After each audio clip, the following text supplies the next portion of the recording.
in your Ayurveda practice, I guess you see a lot of activists, you were saying, and your healing practice has made you especially aware of how healing is really important to be in activism for the long term. So tell me a little bit about what you're seeing about healing for activists. Like, what are you learning? What are you noticing?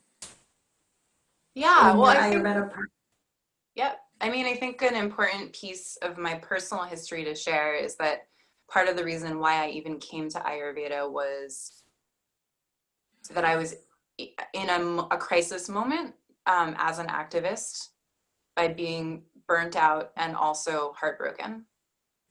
And activism didn't help me experience my life differently through those things, right? Like burnout and heartbreak weren't really affected or changed or made any better through my activism.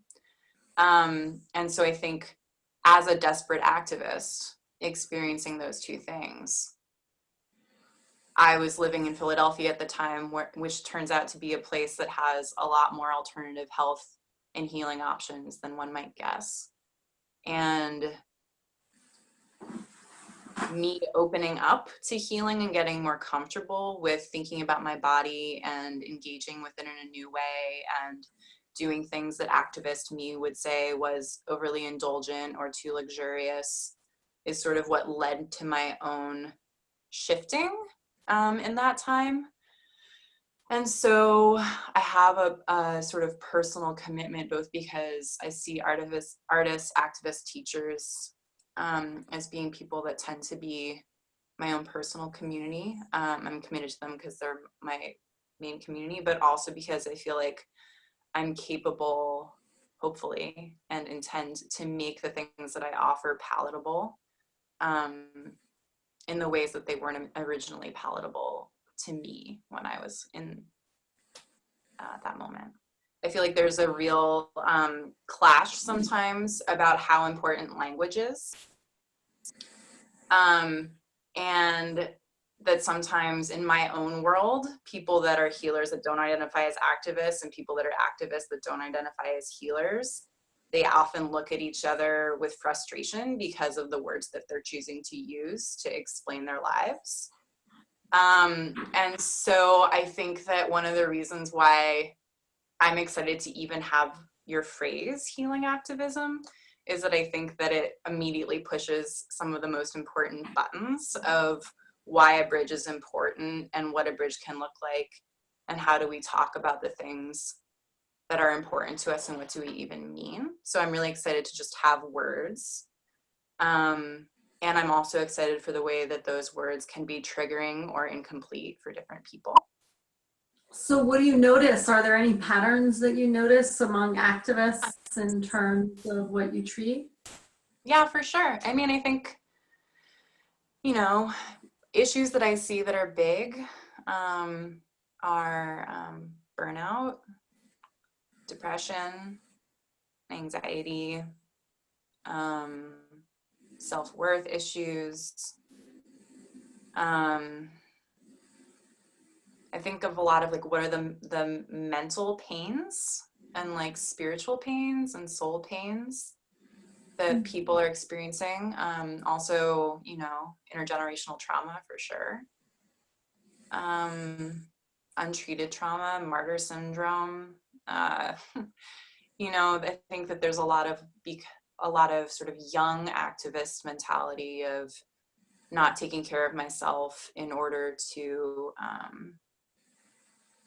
just give everyone else to everyone else. And I also think that another thing that really fires me up is that so many of the tools and techniques that I've learned and try to share are so manageable, and they're like at our fingertips.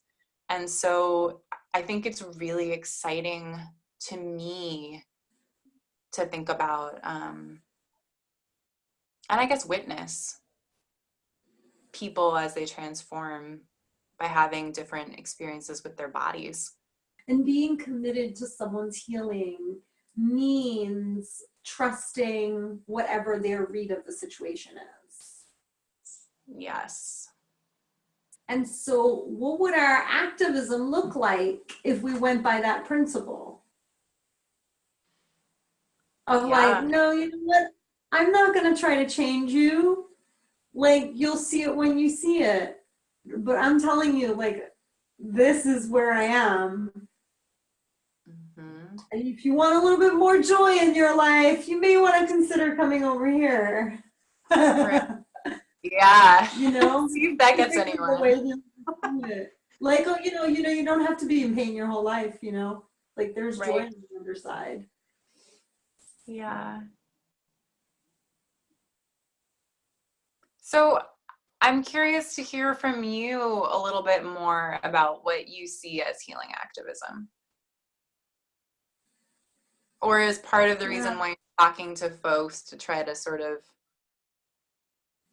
expand your own definition. I think there's definitely a wanting to be in interaction and in conversation with others, because while I'm sort of coining healing activism, healing justice is common and has been used. There are a lot of people who are doing healing practices in the social justice work. I think I mentioned, like, I'm talking with Generative Somatics CEO next week. So to me, the concept is not new, which is bringing healing to activism and activism to healing. I know that there are a lot of activists, as you were saying, that see like healing as self-indulgent. And I think the more activists burn out and end up in the healing arts to restore and regenerate, the more kind of they bring back healing. And I have a group of people I'm engaged in conversation with around collective healing, where we actually look at healing and social justice issues together in how they affect groups, and how do you move groups forward in the presence of both the healing and the social injustice and privilege showing up at the same time. Mm-hmm. And those things and the social injustice and privilege show up a lot in healing spaces. And so a lot of people of color do not feel kind of as welcome or as safe as healers like to think they should be, because there's privilege dynamics and shadow showing all over the place. So I've been in a lot of these conversations, and I just recognize that they are in different ways. There are people around the globe that are feeling the similar need that I feel of bringing these two worlds together. I see healing activism as the new front, like the new civil rights movement. And the reason why I say that is because I think that the movement that would most bring a salto di qualità in Italian, the quality jump, right? Like the one step that were we to make it could affect our world the most is, to me, based on my work and my research, being able to see trauma as an opportunity for deepening relationships and awareness every single time it shows up.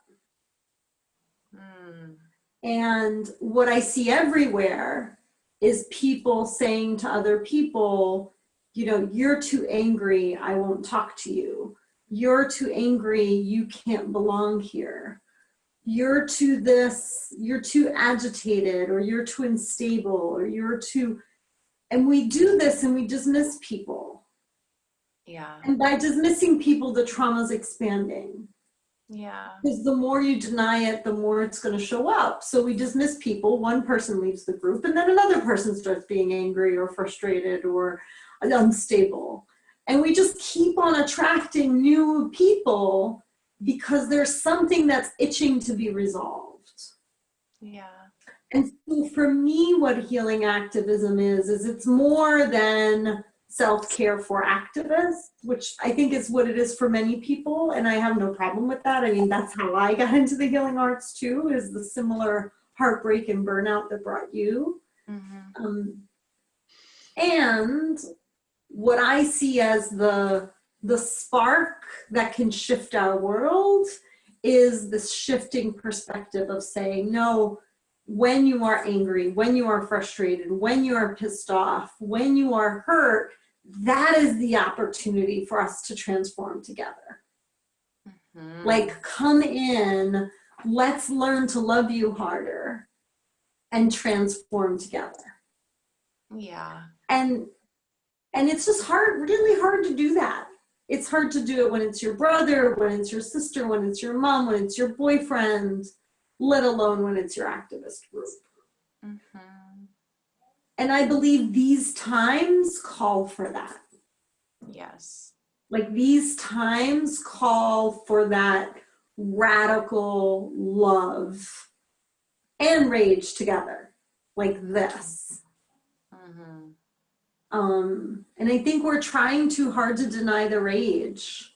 Like, we deny the rage in like left circles. I think we deny the rage amongst ourselves, and then we just completely project it onto the enemy. I also think, at least from an Ayurvedic perspective, that not everybody experiences rage. So what I would say is that rage, there's two other strong emotions that other people might experience instead. And one is depression and one is anxiety. And that I would just create a little triangle there of rage, anxiety, and depression. I don't want people to feel like there's something wrong with them if they're not experiencing rage. Because not everybody experiences upsetness or activation through fire and rage. Mm-hmm. I get that. Yeah. So what do you think is the role of love and anger or rage and depression and anxiety in the movements that we're building? Like, what is the place of all this messy stuff about being human, right? Yeah. And where's the place of the love? What does the love mean in the face of that? Yeah, I mean, I think a lot about collective and communal self-care, right? I think that there's this idea that self-care, because the word self is in there, that it's a practice that you do alone, or that it's a practice that's only about you, or that in order to show up to the world separately, you need to privately take care of your wounds, and that actually our wounds are, that we have collective wounds, and there are also patterns across human pain.